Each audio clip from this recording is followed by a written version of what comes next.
We left off with the conquests of Han Di, Emperor Wu, and he had expanded the empire, the Han Empire, all the way to Vietnam, all the way to what is now Afghanistan, and into Korea.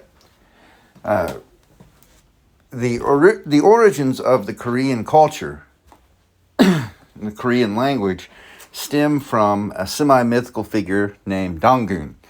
Dongun founded the kingdom of Joseon, Old Joseon, or Go Joseon, as it's called in Korean. But the predominant elements of ancient Korean culture came from Han China via the conquest of Han Di. So the Lelong Commandery was the name of the largest Han entity, political entity, province inside Korea. And it was from the Lelong Commandery that Han culture began to spread into Korea, writing, Confucian philosophy.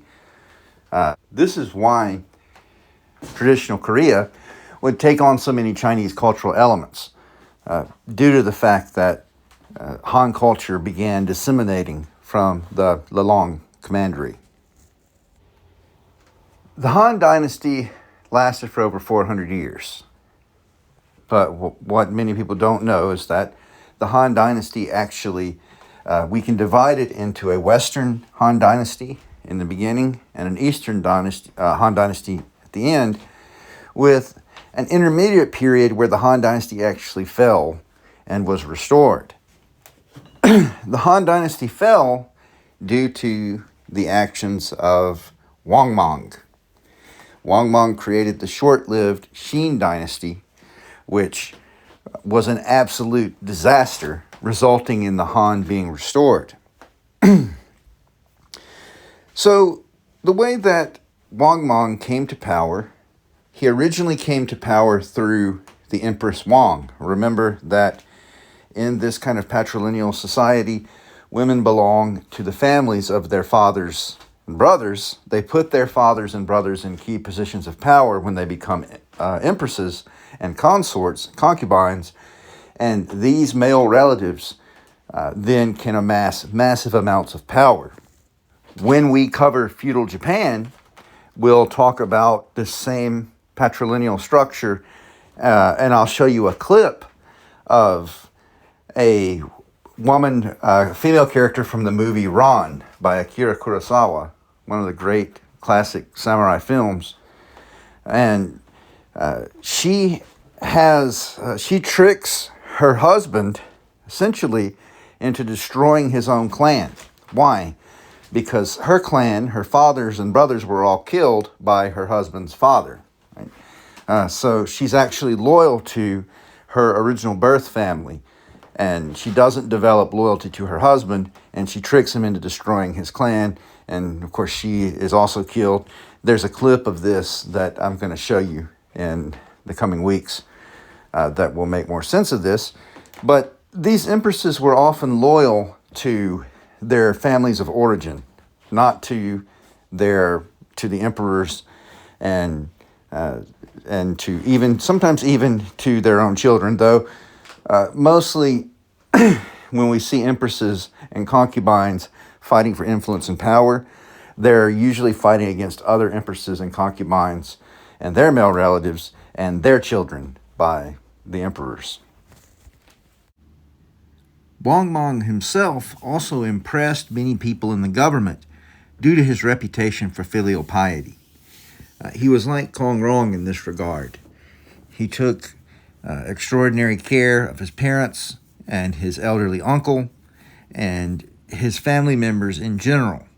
And because he was so selfless in his caring for them, he was seen as kind of a moral exemplar. Also, despite being a member of the elite class and his relatives being empowered by the imperial government, Wang Mang lived very frugally. He wore very simple clothing, the simple clothing of a Confucian scholar. He ate very simple meals. He conducted himself in very kind of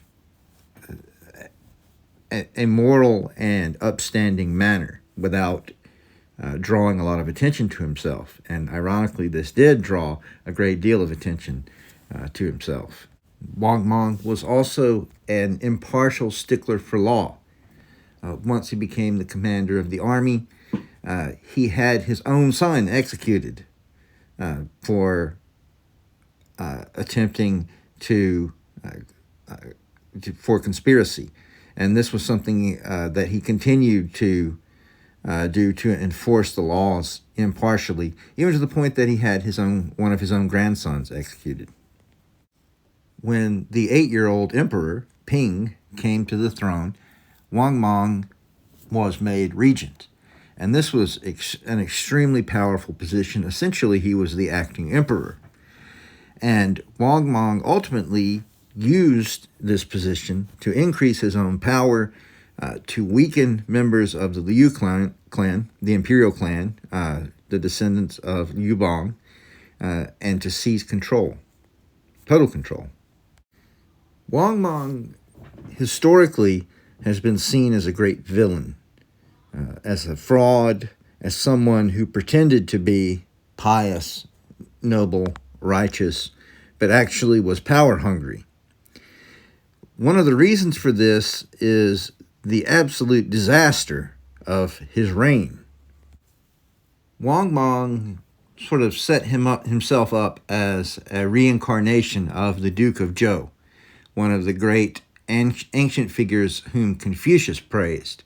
At the beginning of the Zhou Dynasty, the Duke of Zhou took care of the King of Zhou, raised him up, and was considered by many to be an usurper, but in reality he was working to strengthen the child in his care, his nephew. And Confucius praised the Duke of Zhou, and Wang Mang attempted to cast himself in that role.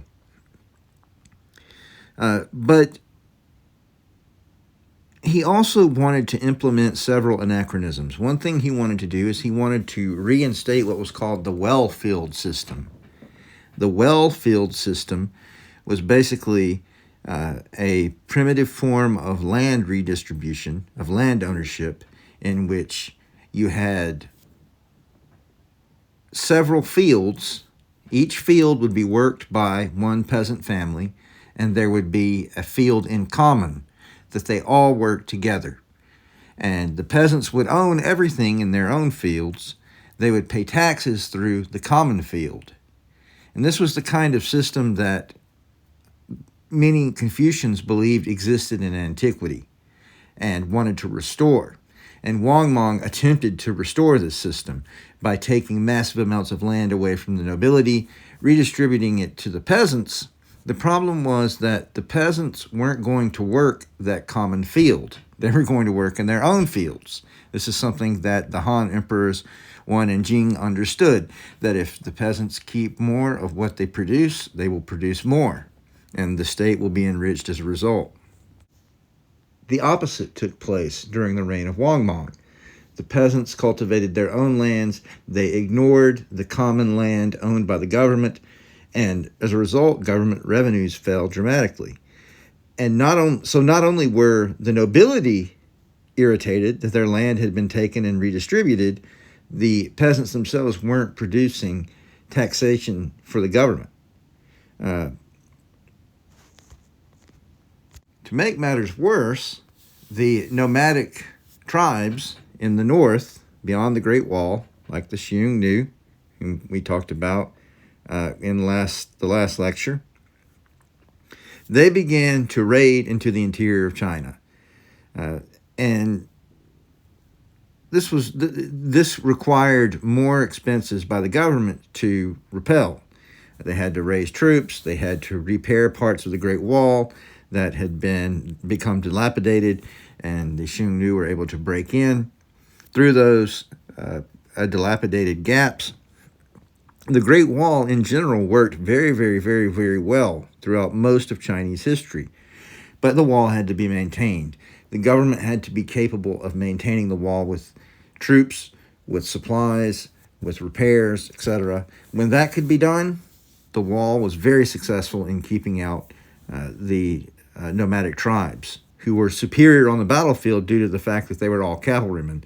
They could mass at one location very, very rapidly and attack with a level of speed that the imperial government found it difficult to adopt to. And of course, the Great Wall helped in that. But the Great Wall had to be maintained.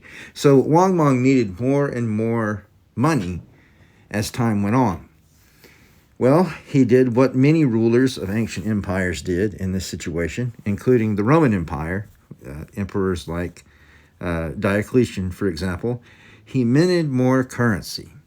He debased the coinage. And there are several ways that you can do this. The main way in both the Han and Roman empires is that they increase the amount of base metal in coins. So you reduce the amount of silver and gold, the precious metal. You increase the amount of nickel and tin, etc., that goes into a coin, and you're producing the coins. The same, you're producing more coins, but the coins are worth less. As a result, the coins lose value, money loses value, and you have inflation. And as you have inflation, the prices for goods, the prices go up. And it makes it more and more difficult for ordinary people to pay what they need to pay to survive. While Wang Mang's radical policies of land redistribution and his insistence on minting currency to raise revenues may have laid the groundwork for the disintegration of his own rule, he also suffered from natural disasters that he had no control over, particularly the fact that the Yellow River changed course twice during his short reign. And both of these floods were absolutely cataclysmic. You can imagine what would happen if the Mississippi River in the United States changed course, right? Moved even 50 miles in one direction, right? It would be an absolute catastrophe. And this is what happened in Wang Mang's regime twice. So you not only have the breakdown of the economic system and have both the peasants and nobility against you, you also have a natural disaster that absolutely ravages society. And in the ancient Chinese mind, this meant that heaven was very, very, very, very angry at Wang Mang, at the things that Wang Mang had done. So his power was essentially doomed. In all of world history, really, one of the most destructive forces in the disintegration of empires was inflation. And the fact that rulers like Wang Mang, as intelligent as they were, or Diocletian in the Roman Empire, they didn't have an understanding that money is a commodity, that the money supply, the laws of supply and demand, actually applies to coinage. The fact that they didn't know this created situations in which they could destroy currency and the value of their own government as a result. Wang Mang lost support in virtually every sector of society. The only element of the state that remained loyal to him was his own personal bodyguard, who fought to the death to defend him when a rebel group called the Red Eyebrows rose in rebellion and took the capital of Chang'an, eventually breaking into the imperial palace, with Wang Mang himself fighting to the death. In the chaos that followed Wang Mang's demise, you had multiple warlords vying for power. The most successful of these warlords was Liu Xiu, who would eventually reunify the country and reestablish the Han Dynasty as the Emperor Guangwu. We call this dynasty, this part of the Han Dynasty, the Eastern Han Dynasty, to separate it from the Western Han Dynasty. The Western Han Dynasty had its capital at Chang'an. Guangwu built his capital at Luoyang, a city further to the east.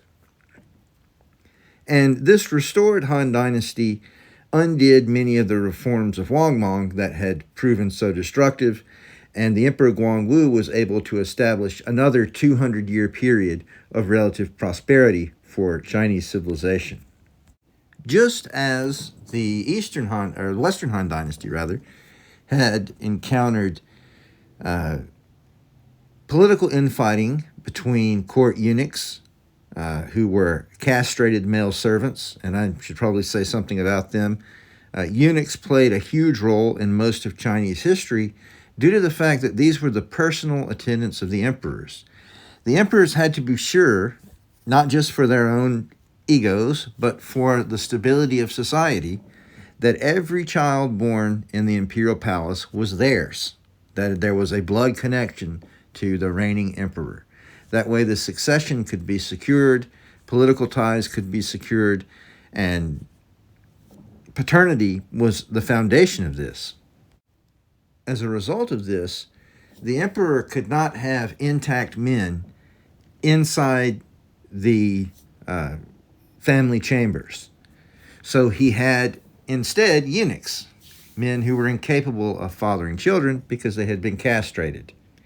And you had many families of poor peasants having their sons castrated, sending them to the capital to work as eunuchs, not just in the emperor's palaces, but in the palaces of nobility, wealthy people in general, because a eunuch was not a threat to paternity. And many of these eunuchs, because they dressed the emperors, fed the emperors, guarded the emperors, could gain great influence over unwitting emperors. And we see here Emperor Ling, the last powerful emperor of the Eastern Han Dynasty. The last Han emperor was Emperor Xian, who was completely powerless. Emperor Ling was completely beholden to his eunuchs, particularly a group of eunuchs called the Nine Attendants. One of them, the leader of which was known as Zhongrong. Zhongrong was extremely influential to the point to where he was running portions of the government. And the Emperor Ling was essentially taking Zhongrong's word as what he should do in all instances. And of course, this was someone who was the closest to him in physical proximity. And so a rapport developed that was very strong. And this was very unfortunate for the Han Dynasty, because you not only had the faction of eunuchs, you had the imperial in-laws. Emperor Ling's empress, Empress He, her uncle, He Jin, was made the commandant of the entire Han military. And essentially, he was the highest ranking force in government, in the same position that Wang Mang had been in. And He Jin battled with these eunuchs. So you have the same kind of struggle that you see in traditional China over and over again during the reigns of weak or stupid emperors, in which you have the empresses fighting amongst themselves, their male relatives fighting amongst themselves, and factions of eunuchs fighting with those factions. So you have complete dysfunction in government. Meanwhile, the officials are trying to force the emperor to attend to matters of state. And in the case of Emperor Ling, he cared about luxury. He cared about, just like King Jia did, and successive failed leaders. So in the early 180s, an epidemic broke out, and it killed millions of people. Some have suggested that this is the first instance of bubonic plague, that this would later, several centuries later, enter into Europe, called the Plague of Justinian, after the Byzantine Emperor Justinian. Whether that's true or not, I certainly can't tell you. But an epidemic disease absolutely rocked China in the early 180s, and the government was paralyzed by all of this corruption and infighting. So He Jin, the commandant, the grand commandant of the Han military, had eventually plans to eliminate the eunuchs, the powerful eunuchs. The government was dysfunctional. There was no aid going to the provinces. So the people had revolted, and a Taoist cult called the Yellow Turbans eventually amassed hundreds of thousands of followers. They were led by an extremely intelligent but ultimately unsuccessful scholar, Zhang Jiao, who was a faith healer. The epidemic that had been raging, that had been killing thousands and thousands of people, Zhang Jiao argued that he had a cure. He possessed a magical cure, a Taoist cure that would heal the people. If you remember the philosophy of Taoism, which he followed, he believed that he had a magical cure to cure the people, and people began to follow him by the hundreds of thousands, and he revolted. He had originally intended to be a scholar to serve the state, but due to the corruption of the eunuchs in particular, he was unable to afford the bribes necessary to receive a post in the government. So he instead went out and began preaching his own apocalyptic faith, his particular kind of Taoist cult. It was apocalyptic in the sense that he believed that the world was ending, the time of the Han was over, and that if enough people joined his movement, they would be granted eternal life, that a new yellow age would begin, in which he would be the emperor and he would rule over a kind of a millenarian movement that brought kind of a perfect existence for the people. This rebellion was an existential threat to the Han Dynasty. Hundreds of thousands of peasants flocked to Zhang Jiao's banner, put on the yellow turbans, the yellow scarves, and formed a massive army, which the Han government was forced to put down. The Han government was able to crush this rebellion, and it's during this period of time, this civil war, that the great heroes of the Three Kingdoms era first got their reputations established. Liu Bei, Cao Cao, Sun Jian, the kind of three families that would form the Three Kingdoms. Though the rebellion was crushed, the Han government was left more fragile than it had been previously due to the devastation. And you still had the fighting between Empress He and her relatives, the Grand Commandant, He Jin, who headed the government, and the eunuchs, who were the servants of Emperor Ling, the reigning emperor. When Emperor Ling died, He Jin realized that his time as a power broker was nearing an end. So out of a sense of self-preservation, he wanted to move against the eunuchs and wipe them out. The eunuchs got wind of this, and they tricked He Jin into coming into their quarters of the imperial palace unattended, and they assassinated him. After they did this, He Jin's subordinates slaughtered all of the eunuchs in the palace, killing every single last one of them. Hundreds and hundreds of eunuchs, even those who had nothing to do with any political machinations, were slaughtered by imperial troops after the assassination of Grand Commandant He Jin. Young men who had not yet grown facial hair would pull up their robes to reveal that they had testicles to keep from being killed. It was a grievous slaughter, but one brought on by frustration by members of the military and officials in the government over years and years of eunuch abuses. The situation for the Han Dynasty became even more precarious after the slaughter of the eunuchs, though. Before he was assassinated, He Jin, the Grand Commandant, the relative of the Empress He, the Empress of Emperor Ling. I know it's hard to keep track of the names, but the general themes are more important.